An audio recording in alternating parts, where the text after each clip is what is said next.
नमस्कार, मैं हूं मिलिंद खांडेकर और आप देख रहे हैं हिसाब किताब का विशेषांक। डॉक्टर मनमोहन सिंह के निधन के कारण हम हिसाब किताब का ये विशेषांक लेकर आ रहे हैं। आज हम बात करेंगे कि डॉक्टर मनमोहन सिंह के वित्त मंत्री होते हुए जो 4 फैसले थे, उसने कैसे शेयर बाज़ार की किस्मत बदल दी, लाखों करोड़ों निवेशकों की ज़िंदगी बदल दी। तो वो 4 फैसले जो उन्होंने वित्त मंत्री होते हुए 1991 से 1996 के बीच में किए थे, वो आज शेयर बाज़ार में लोगों के मालामाल होने का एक बड़ा कारण है। पहले तो ये समझ लीजिए कि 1992 में बॉम्बे स्टॉक एक्सचेंज यानी बीएसई का जो सेंसेक्स था, वो 2000 के आसपास घूम रहा था और अब वो 80,000 के आसपास घूम रहा है। मतलब 40 गुना जो है उसमें बढ़त आ गई है। लेकिन ये 40 गुना की बढ़त भी मनमोहन सिंह का जो योगदान है या जो शेयर बाज़ार का रिटर्न है, उसकी कहानी नहीं कहता। जब आप उसको अलग अलग कंपनियों के शेयर में देखेंगे तो ये बहुत ज़्यादा हो जाता है। तो वो 4 फैसले कौन से थे? पहला तो ये था कि शेयर बाज़ार में विदेशी निवेशकों को निवेश करने की अनुमति दे दी गई। आज भी आप जानते हैं कि विदेशी निवेशक बाज़ार को चलाने में, चढ़ाने में, उतारने में बड़ा योगदान है। दूसरा, म्यूचुअल फंड जो एक बड़ा अब कारण बन गया है बाज़ार की चढ़ने उतरने का, वो भी वहाँ पर भी प्राइवेट प्लेयर्स की जो एंट्री हुई है वो मनमोहन सिंह ने ही कराई थी।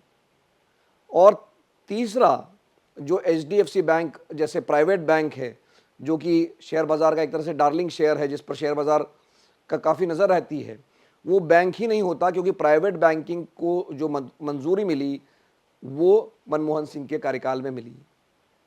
और चौथा, securities and exchange board of India, इसकी ताकत बढ़ाई गई। इससे शेयर बाज़ार में एक तरह की स्थिरता आई, घोटाले जो है वो कम हुए और निवेशकों का भरोसा बढ़ा कि कम से कम उनका जो निवेश होगा उसके साथ कोई ज़्यादा खिलवाड़ नहीं हो सकती।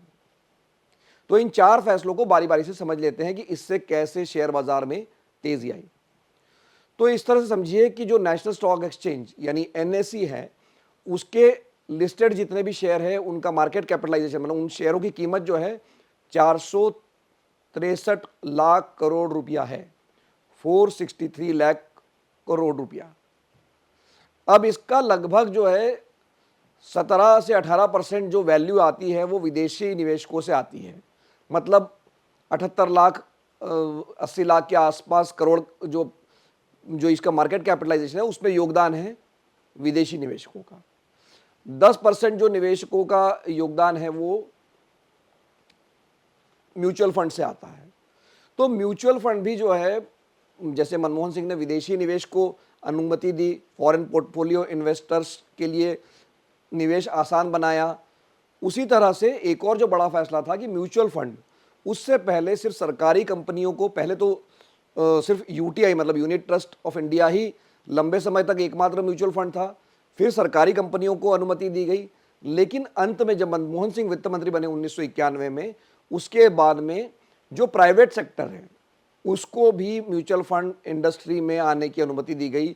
और आज जो आप देख रहे हैं बड़े बड़े रिटर्न्स जो मिल रहे हैं, एसआईपी आ रही है, इसको बढ़ाने में प्राइवेट जो म्यूचुअल फंड है उनका बहुत बड़ा योगदान है। तो ये दूसरा बड़ा फैसला था जिसने शेयर बाज़ार को यहाँ तक पहुँचाया। और जैसे कि आप जानते हैं कि अब जो असेट अंडर मैनेजमेंट है म्यूचुअल फंड इंडस्ट्री के, वो 50 लाख करोड़ को आसपास है, वो उसको पार कर गए हैं। तो जैसे विदेशी निवेश को बढ़ावा मिला, वैसे ही म्यूचुअल फंड को भी बढ़ावा मिला। उसकी एसआईपी जो है, आज म्यूचुअल फंड इंडस्ट्री जो है वही पैसा लगाती है जो शेयर बाज़ार में, और वो शेयर बाज़ार में तेज़ी लाती है। तीसरा जो बड़ा फैसला मैं मानता हूँ कि जब इंदिरा गांधी प्रधानमंत्री थी तो 1969 में उन्होंने जितनी भी बैंक थी देश की उनको प्राइवेटाइज कर दिया था। प्राइवेटाइज मतलब पहले तो बैंक सारी नहीं, लेकिन ज़्यादातर बैंकें प्राइवेट थी, लेकिन उन्होंने कानून बना के सारी बैंकों को सरकार के नियंत्रण में ले लिया था। सरकार उन बैंकों की मालिक बन गई थी। समाजवाद की तरफ देश बढ़ रहा था उन दिनों। तो मनमोहन सिंह ने जब 1991 में यानी 1991 में रिफॉर्म किए तो बैंकों को भी उसका लाभ मिला दो तरह से, कि जो बैंक सरकारी बैंक थे उसको भी डिसइन्वेस्ट करना शुरू किया, यानी उसके शेयर भी बेचना शुरू किए। और दूसरा जो बड़ा फैसला था कि प्राइवेट सेक्टर की एंट्री बैंकिंग इंडस्ट्री में अलाउ की गई। रिजर्व बैंक ने प्राइवेट बैंकों को अनुमति दी गई। उन दिनों में एचडीएफसी बैंक को लाइसेंस मिला, आईसीआईसीआई बैंक को मिला, आईडीबीआई बैंक को मिला, तो आप जानते हैं कि एचडीएफसी बैंक तो आज की तारीख में बाज़ार में मोस्ट वैल्यूड प्राइवेट बैंक है। लोग उसके शेयर में काफ़ी पैसा लेते हैं, उसमें रिटर्न भी ठीक ठाक मिलते रहे हैं, या यही बात आईसीआईसीआई बैंक पर भी लागू होती है। तो ये तीसरे फैसला जो था कि प्राइवेट बैंकिंग को भी मनमोहन सिंह के कार्यकाल में ही अनुमति मिली। लेकिन इन सबसे जो बड़ी बात थी वो ये थी कि जो सेबी है उसके हाथ मजबूत किए गए, उसको कानूनी अधिकार मिले शेयर बाजार को रेगुलेट करने के लिए। तो उससे पहले ये होता था कि हर चीज़ जो सरकार के नियंत्रण में थी कि भाई आईपीओ में शेयर बाजार में आप जब लिस्ट करने जाओगे तो उसका दाम कितना होगा वो भी सरकार तय करती थी।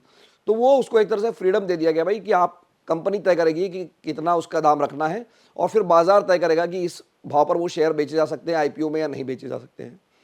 इसी से जुड़ा हुआ एक और जो बड़ा रिफॉर्म हुआ कि डीमैट अकाउंट खुलने शुरू हुए। पहले जो शेयर होते थे वो फिजिकल फॉर्म में होते थे। अगर आपने देखे होंगे बीएसई की पुरानी तस्वीरें, तो तब चीज़ें डिजिटल नहीं थी। वो जो है उस रिंग में लोग एक दूसरे को कागज़ दिखा के सौदा करते थे। तो वो सौदे ऑनलाइन चले गए, आप अपने घर पे भी बैठ के सौदे करने लग गए। तो एक तो सौदे ऑनलाइन हो गए, और दूसरा जो डीमैट वाली मैं बात कह रहा हूँ कि पहले जो आप शेयर के मालिक है उसका प्रूफ होता था जब आपके पास एक शेयर होल्डिंग सर्टिफिकेट होता था।